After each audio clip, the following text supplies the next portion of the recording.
Howdy folks, Doc here with Last Best Tool, and today let's talk hunting knives. Arguably the knife may be the first tool. It might be the thing that all the other tools were made with. Some would argue the hammer maybe because the hammer could be a block of wood or a rock.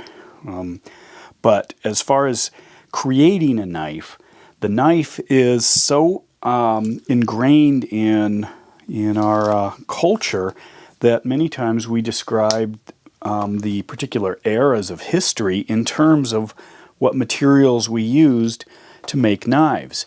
So we had stone, we had bronze, copper.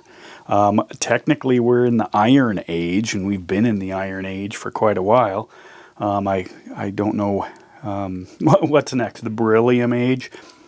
But anyway, so some people are saying, if to put a finer point on it, we're in the stainless steel age, and that would be because of our knives.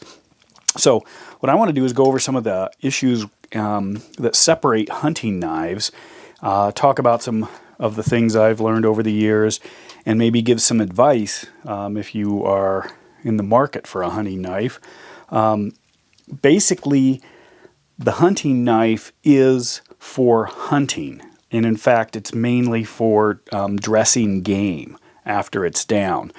If you choose a knife that you want to use as EDC, or have some other uses besides hunting, be aware that by the time you actually use it for hunting, it might not be as sharp or in as good a condition, or maybe not even the best knife because you leaned towards something else. This is a Gerber strong arm. It's actually more of a tactical knife, black coating on the blade, rubberized handles, striking pommel. I actually don't mind this in the concept of a hunting knife. It does have many of the features. It's a little on the thick side, but I do appreciate a barrier here separating my hand. Very grippy. That's important. If you've ever dressed large game, it's pretty messy. And it's got some indexing points, and that's important because if you ever get up inside an animal cavity, you need to know where you are on the blade because you can't see it. It is probably a little on the too long and too thick side, but it does, for me, it does fit into probably the minimums for a hunting knife. A more common Gerber that I've seen, and this is a super tactical, is the LMF, and this one to me is outside the range of hunting knives. Why? Generally you don't want a serrated blade. This is way too thick, way too long, and a very large handle, which makes it a little bit harder to get a nuanced grip for fine work. And once you're inside an animal, a lot of the work is very fine. Very heavy here. It's got a big striking pommel on the back. There are reasons you may use something like that for hunting, such as breaking the sternum, but there are much better ways to do it, and it's good not to bolt that onto the end of your knife because the knife is a very specific thing. Many times people initially with their hunting knives start with something too large, and that's because the game they're hunting is not that big. So you don't want to have a knife that's too big for what you're using. Although I have, for fun, tried to do things like, this is a Bowie knife here. This is the Falkneven Modern Bowie. It's a fun knife, good for wood processing, but I tried to gut some small fish with this thing just to see. Kind of dangerous, when you're trying to get inside it, but it is possible. However, it's definitely not something you would want to use hunting. And on the other side of it, there are people who will substitute a hatchet for their hunting knife or to supplement it. And the smaller handles, this one's a larger full-size hatchet head on a short but stout handle. This can be used for a lot of tool or a lot of hunting applications. A little more crude, hard to get inside a body cavity. This might be a little bit better. This is a smaller head. But definitely if you needed something that was in the more the hatchet category, this is not bad at all. A lot of people will carry a supplemental hatchet anyway, just as being smart in the outdoors. So let's look at some other definitely hunting knives. This is kind of an old classic. It's a local manufacturer in Montana that made these for years, Ruana. A lot of the older blades were a high carbon steel. The high carbon, you could get a tremendously sharp edge on it. Wouldn't hold the edge for near as long as a lot of the good super steels that we have now. But that also allowed you, because of the softness in some ways, to sharpen it up in the field. So a good quality sharpener was also part of your field kit. This one is a little bit on the long side, long and narrow, but definitely easy to get a hold of and do some finer cuts with. Again, I like the finger stops, thumb ramp, indexing points. This one, I'm not as big a fan of having a real dramatic pommel or end piece, because that can limit you in how you hold the knife. And then the classics used natural materials such as this, I think it's elk antler. Anyway, some of the more modern ones, and I'll start out with one of my favorites. This is the Falkneven PHK, or professional hunting knife, and it does look a little bit different. It's actually, I've got oil on the blade for storage because I'm not hunting at the moment.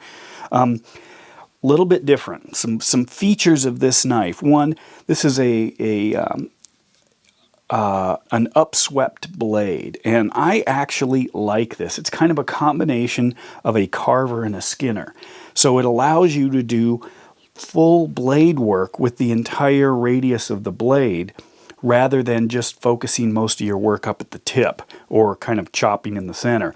And when you're actually doing any gutting, skinning, things like that, it's nice to use light slices rather than harsh cuts.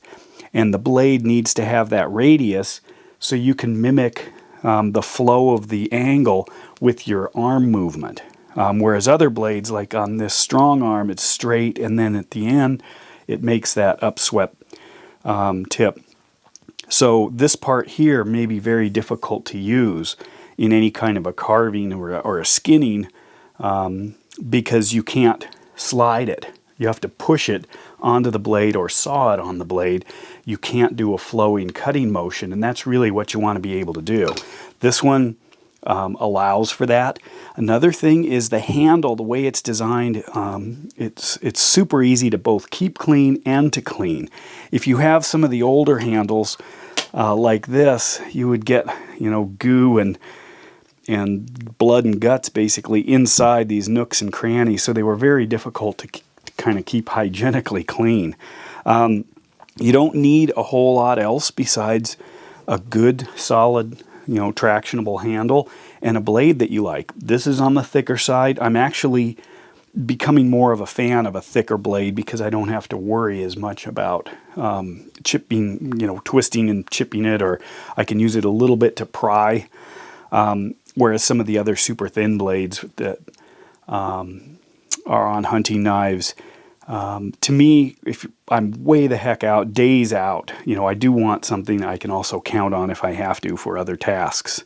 I don't want to have to sacrifice the knife, although it's very common to have your hunting knife and then also have your camp knife. So this one, I really like it. These use the super steels, so you do get much longer blade sharpness. Overall, the blade can be super duper sharp. And if you go to thinner blades, and I'll mention this in a moment, you can actually get a much higher performance than you can with high carbon steels. It's a very simple sheath. It is a little noisy. I kind of like leather sheaths for partially tradition, but also for quietness. But it's also minimal, and honestly, this one doesn't live on my hip when I'm hunting. This one lives in my pack because it's my hunting knife. I have a utility hunting or a utility knife that I will carry on my hip for other things, whether it's chopping off limbs in order to get a better sight plane in a hide, or field work, camp work, things like that, where I don't want to sacrifice my hunting knife. Other hunting knives, this is an old Kershaw. Again, nice leather sheath in the old day. This one here, if it had better steel, I probably would have continued to use it a little bit more. It's grippy handle. Now this is highly indexed. What that means is that it's got a position. Good jimping here. This is how it's designed to be held, or I can roll all the way up one more for precision work. One of the problems though is the indexing here, the finger grooves cause this to want to drop into a position. So if you have a knife, again, like this one with this handle, I can basically hold it in any direction. This one, obviously I could, be aware to handle it in any direction, but it does tend to index itself. It fits into the finger grooves. That can be a bit of a problem because the knife is defining how you should hold it. And when you're hunting, depending on the game, depending on the location of, your hand in the animal, etc., you want to be the one who decides, not have the knife tell you you've got to hold it this way because your hand may not work that well. But overall nice. This is more of a very short, about a 2-inch skinning blade. Easy to get inside and work with it. The handle does become a little long when you're choked up. You can see that extra part. And because of the radius here, most of your cutting is all done with this part of the blade right here, this tip area. So that's totally okay, but it means you have to really monitor that and keep it sharp. This, for fun, would be the kind of knife you might take, say, on an African hunt. This is a Falkneven Volcano. It's beautiful finish work, just outstanding. It uses an amazingly thick, heavy laminated cobalt steel blade. I think that's teak. Just a wonderful looking knife. Probably overkill for anything in North America, but fun to have. And I look at knives like this, I totally respect them. I think they're great, except they're, to me, more of a ceremonial knife during a hunt, not necessarily a game processing knife. And in some ways, that can be fine. There is a lot of ceremony in it, but when it comes down to a lot of processing, this is not quite as functional. Oddly, it's more a knife like this. This is an excellent hunting knife here. Very small, perfectly sized handle. Easy to roll it around. Does have a minor finger stop there. Smooth on the back, so you can get purchase wherever you need your thumb. Nothing interferes there. And you can choke way up on it. And it's thick enough. If it gets too narrow, the choking can actually slice your thumbs or your thumb. But in this case, it's just a good solid knife. It remains thick enough to do work all the way out to the tip. Super good steel on this one. I think this is VG10, laminated VG10. You can see this line here in the blade. It's actually 3 sheets, 2 external cheeks basically sandwiching another piece inside. So it's a very expensive way of making the steel. Super strong. It's more like plywood. In many ways it's a stronger blade than if it was solid one type of steel. But it also allows a good stainless cheek to surround a cobalt steel in the center that can get amazingly sharp, atomic level sharp, plus not having the weaknesses exposed to the edges out here for staining, for strength. So it's a great way to build knives. This is also, a lot of the Falknevens are also the laminated. This is laminated cobalt steel here. Excuse me, this one's that VG10 steel. This is a dangler sheath. They can be kind of handy for hunting sheaths, camp sheaths, and the reason is that they can flop out of the way.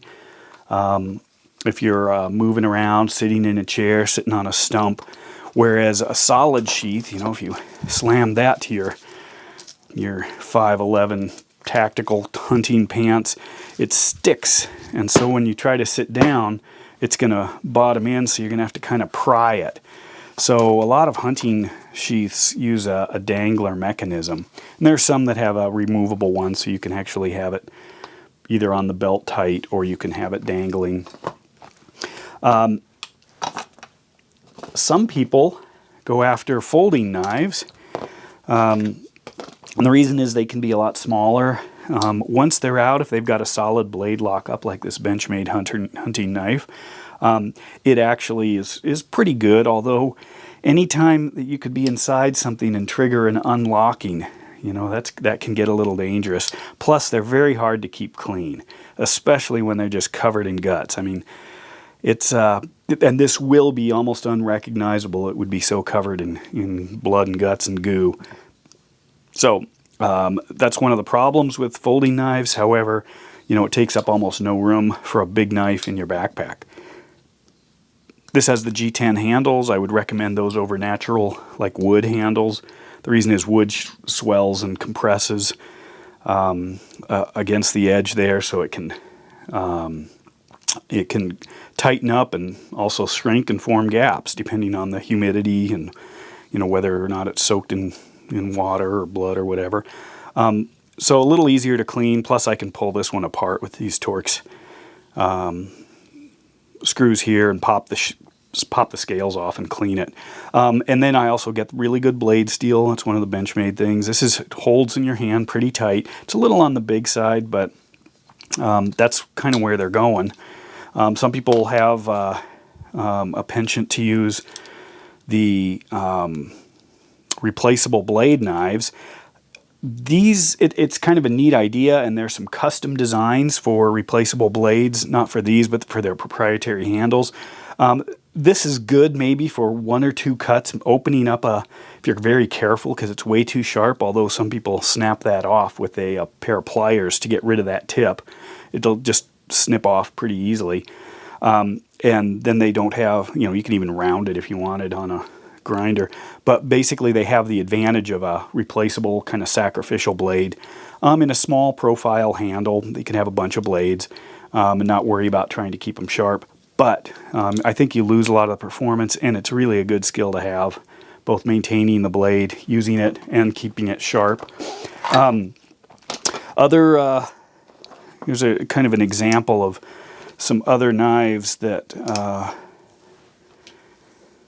I can contrast here. This one, again, a lot of indexing, but the blade is actually fairly functional. Nice. You can actually use it in a lot of different positions. Good thumb, you know, it's got both a vertical or rising thumb ramp here, but also out here it's got a thumb ramp that would give you some other holding options, because a lot of times you just need to really grab a hold of it and then get inside, knowing that the knife can't move inside the cavity. This one, again, as a folding knife, would be a little harder to clean than a fixed knife, but it doesn't have a lot of stuff going on inside, whereas this, I don't know if you can see inside there, there are kind of some holes, skeletonization, and that's why you'd have to remove the scales, is because you'd actually get stuff inside the knife that would kind of stick in there, inside those skeletonized areas, whereas this one's pretty much flush because the thick carbon fiber scales are actually what gives it the strength, so it doesn't need to skeletonize them, so they're very smooth inside. This one here, excellent steel, nice sharp, small pocket knife. However, there's nothing preventing my hand from sliding right up past this, and if it does, well, it's bad. And things happen. Your hand, I mean, it could be cold, it could be below zero, I could be, you know, tired, exhausted, it's dark, you know, when I'm trying to work on the animal under a headlamp. Anything like that, to me, is a danger. You're at your worst at that point generally. It's not a sunny day, you know, out on a nice open field. It's rarely like that. So you really want the blade to have an obvious separation from your hand. And then this is kind of the latest trend. This is a hunting knife. This is a Benchmade Altitude. Super light little Kydex sheath. I don't know why they made it camo and the knife orange, but that's what they did. So if you drop this, it's probably lost. It's a problem with camo. And this is an ultra minimalist knife. It does have really aggressive jimping. I love this thing right here at the tip, right here at the beginning of the spine, right here near the back of the spine, the back of the inside of the knife, and right up at the index finger purchase point. It's got these carbon fiber grip stops, basically, that allow some indexing. It's got a wonderful drop point blade made out of S90V, I believe. This is a super steel that actually has tremendous sharpness, blade edge retention capabilities. Plus, when you go to a thinner profile, that's really when the super steels kick in. If you've got a great big, giant knife, the super steels are not really being used to their fullest extent. This thing, I don't know what it weighs, under 2 ounces. I put a little lanyard on it so I could get it in and out of the sheath if I wanted, if it was hooked to something. But it's a kind of a trend in hunting now where you've taken essentially the weight, almost the size of a folding knife, you've put it into a really good form factor, and then set it up for actual work. That's what this thing is for. Bright orange color, so you're not going to, a lot of times you're working on something and you literally set the knife down or drop it and move on to, spreading the ribs or getting your hands out or tipping the animal or all kinds of things. And that's where you want to be able to quickly find the knife as well as you set it somewhere. And then when you get to moving the game, sometimes you totally forget about that knife. Or if you've got multiple knives, you might use this for the crude work and then this for the fine work, and now you put this one away and you move on and forget this. Anyway, so this guy is kind of my new favorite, and I have like my daily driver field knife that would be with me, and then I move to my specialized, cared for, loved hunting knife. In terms of making it very job specific. And that's the only thing. I don't carve wood with this. I don't eat with it. I don't, chop up the meat with this. This is strictly for that game prep once it's down. Obviously, I can do anything I want with it, but if I dedicate it towards that, I can count on it. Anyway, and this particular sheath, designed to pop off with a thumb. A lot of them are. Watch for that. Here's that Gerber. Got a little kind of thumb ejection right there. Little grippy. A lot less expensive. This thing's about $200. This thing I think is about 60. So go figure. And last but not least, I wanted to bring this guy up. This is the classic Buck 119. I think it's appeared in other videos, or will. This is a Bowie shape. This is not a hunting knife. You could use it for that. It has some of the features. It has one of the slickest handles on the planet. It's just amazing how slippery that is. You put a little water on it, and it's almost impossible to hang on to. Super sharp upswept point here on this Bowie. This is called a clip point. It's almost as if something took a chunk out of it or clipped the tip off. And again, that's because you, in the old days, may have sharpened the top as well as the bottom so you could, do some damage going both directions. Blood groove here. That's supposedly either strength or to reduce the suction if you get your knife stuck in something. Anyway, the problem with these, again, you got a very long straight blade here. It's very difficult to separate or to use the entire blade, use one part or the other. This pokey part way out here tends to puncture organs and can be a little dangerous if you're working with two hands inside an animal. It's just too far out there and too sharp. And because it's upswept, it has a tendency to hook things as you're moving in, whereas a blade that's got, say, a drop point, if I'm moving this forward, there's less chance this tip is going to snag something as I'm moving through it. And in fact, this is kind of designed to snag things as you're moving through it. But this is a very common knife to see out in the field. They've, I think, gone a little downhill, their butt quality. They use their proprietary hardened 420 steel. They moved the factory over to Idaho, and where a lot of these are made. It's U.S. made, but I think they're much better choices for hunting. But the biggest thing is to actually get out there and use the stuff. You don't have to have something super big. In fact, sometimes when you see people carrying these on their, large knives on their belts, you kind of wonder, how does that compare to their hunting skill? Kind of like if they had a truck with massive wheels, when they're trying to move silently down the dirt roads looking for things. Anyway, so with that said, I encourage you to start exploring, think about the details in your tools, and get out there. Doc out.